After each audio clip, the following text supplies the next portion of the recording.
नमस्ते विद्यार्थी मित्रों, नीलकंठ विद्यालय ऑनलाइन एजुकेशन में मैं रेखा वर्षोला आपका स्वागत करती हूँ। विद्यार्थी मित्रों, पहले वीडियो में हमने कक्षा 8 इकाई 8 हंसना मना है चुटकुले का अभ्यास किया। आज हम यही इकाई का आइडल में अभ्यास करेंगे। प्रश्नों के उत्तर निम्नलिखित प्रत्येक प्रश्नों के उत्तर के लिए दिए गए विकल्पों में से सही विकल्प चुनकर लिखिए। उसका पहला प्रश्न है, चूहे के घर किसकी शादी थी? उसके ऑप्शन हमको 4 दिए गए हैं। ए बेटे की, बी बेटी की, सी बहन की और डी भाई की। तो उसका उत्तर आएगा ए बेटे की। दूसरा प्रश्न है, मुझे तो खाली जगह दिन ही खुजली होने लगती है। उसके ऑप्शन है ए 30वें, बी 15वें, सी 28वें, डी 18वें। उसका उत्तर आएगा सी 28वें। तीसरा प्रश्न है, जहाँ ज़्यादा बारिश होती है वहाँ क्या पाया जाता है? उसका उत्तर ए हरियाली, बी छाता, सी रेनकोट और डी सभी। उसका उत्तर आएगा बी छाता। चौथा प्रश्न है, लखपति बनकर कौन पेरिस जाना चाहता है? उसके ऑप्शन है ए दूसरा दोस्त, बी तीसरा दोस्त, सी पहला दोस्त और डी इनमें से कोई नहीं। उसका उत्तर आएगा सी पहला दोस्त। पांचवा प्रश्न है, शिक्षक ने सभी को किसका चित्र बनाने को कहा? उसके ऑप्शन है ए घोड़े का, बी हाथी का, सी बैल का, डी गाय का। उसका उत्तर आएगा डी गाय का। छठा प्रश्न है, चुन्नू को किसका चाटा ज्यादा पसंद है? उसके ऑप्शन है ए मम्मी, बी पापा, सी बहन और डी भाई। उसका उत्तर आएगा बी पापा। प्रश्न दूसरा, निम्नलिखित प्रश्नों के 1-2 वाक्य में उत्तर लिखिए। उसका पहला प्रश्न है, चूहे ने हाथी से क्या मांगा, क्यों? तो उसका उत्तर आएगा, चूहे ने हाथी से उसकी लुंगी मांगी क्योंकि उसके बेटे की शादी के अवसर पर उसे तंबू बनाना था। दूसरा प्रश्न है, ग्राहक क्या खरीदने आया था? उसका उत्तर है, ग्राहक टूथब्रश खरीदने आया था। तीसरा प्रश्न है, ग्राहक ने दुकानदार को ताले के बारे में क्या सलाह दी थी? उसका उत्तर आएगा, ग्राहक ने दुकानदार को ताले के बारे में यह सलाह दी कि वह दुकान पर ताला लगाकर घर पर आराम करे। चौथा प्रश्न है, लखपति बनकर दूसरा दोस्त क्या करेगा? उसका उत्तर आएगा, लखपति बनकर दूसरा दोस्त किसी लाभप्रद कारोबार में उन रुपयों को लगाएगा। पांचवा प्रश्न है, लखपति बनकर तीसरा दोस्त क्या करेगा? उसका उत्तर आएगा,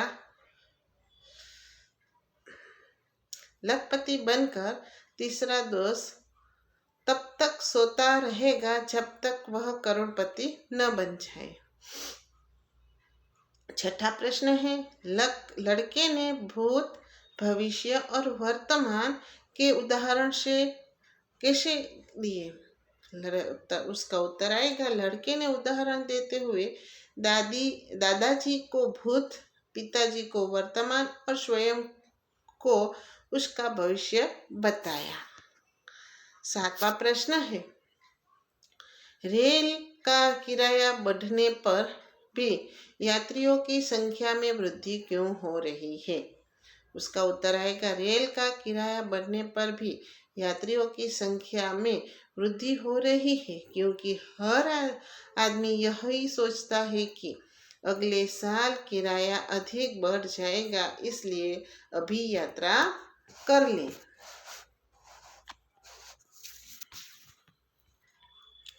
8वां प्रश्न है, कल्पेश ने अपना पन्ना कोरा छोड़ने का क्या कारण बताया? उसका उत्तर है, कल्पेश ने अपना पन्ना कोरा छोड़ने का कारण यह दिया कि शिक्षक ने घास खाती हुई गाय का चित्र बनाने को कहा था और गाय घास खाकर चली गई थी। 9वां प्रश्न है, चुन्नू को पापा का चाटा क्यों पसंद है? उसका उत्तर आएगा, चुन्नू को पापा का चाटा पसंद है क्योंकि उसके पापा उसे प्रति चाटा 5 रुपये देते थे। मित्रों, तीसरा प्रश्न, मातृभाषा में अनुवाद कीजिए। हमें हिंदी में 2 लाइनें दी गई है, उसका हमें मातृभाषा यानी कि अपनी गुजराती भाषा में हमें अनुवाद करना होगा। एक साहब टैक्सी में बैठे और ड्राइवर से बोले, जरा तेज चलो वरना मेरा चित्रहार निकल जाएगा। ड्राइवर बोला, अगर मैं ज़्यादा तेज चला तो कहीं ऐसा न हो कि आपके और मेरे चित्रों पर हार चढ़ जाए। उसका गुजराती में हम अनुवाद करेंगे। एक સાહેબ બે ટેક્સીમાં બેસીને ડ્રાઈવરને કહ્યું, જરા ઝડપથી ચલાવ નહીંતર મારું ચિત્રહાર ચાલ્યું જશે. ડ્રાઈવરે કહ્યું, જો હું ઝડપથી ચલાવીશ તો ક્યાંક એવું ના થઈ જાય કે તમારા અને મારા બંનેના चित्र पर हार चढ़ी जाए। दूसरा है, शिक्षक मोहन से कहता है, मोहन ताजमहल कहाँ पर है? मोहन ने कुछ उत्तर नहीं दिया तो शिक्षक ने उसे बेंच पर खड़ा कर दिया।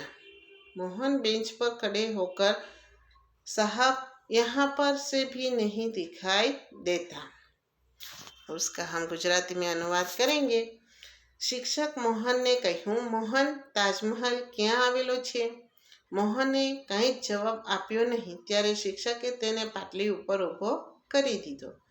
મોહન પાટલી ઉપર ઊભો રહીને કહે છે, સાહેબ અહીંથી પણ દેખાતો નથી। अब हमें राष्ट्रभाषा यानी हमारी हिंदी भाषा, राष्ट्रभाषा में अनुवाद करेंगे।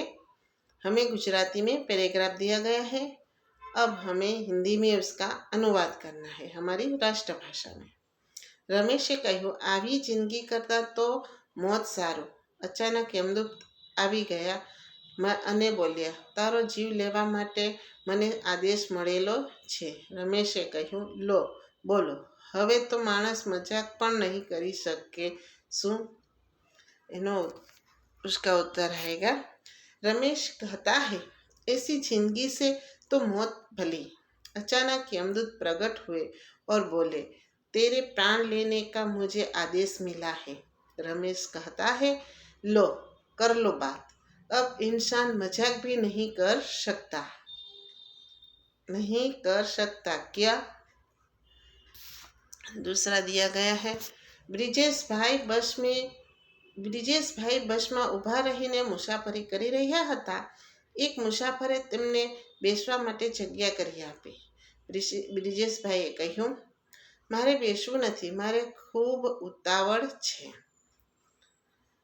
उसका उत्तर आएगा, ब्रिजेश भाई बस में खड़े खड़े मुसाफरी कर रहे थे। एक यात्री ने उन्हें बैठने के लिए जगह दी। ब्रिजेश भाई कहते हैं, मुझे बैठना नहीं है, मैं जल्दी में हूँ। मित्रों, यही हमारी आइडल के प्रश्न समाप्त होते हैं। नमस्ते।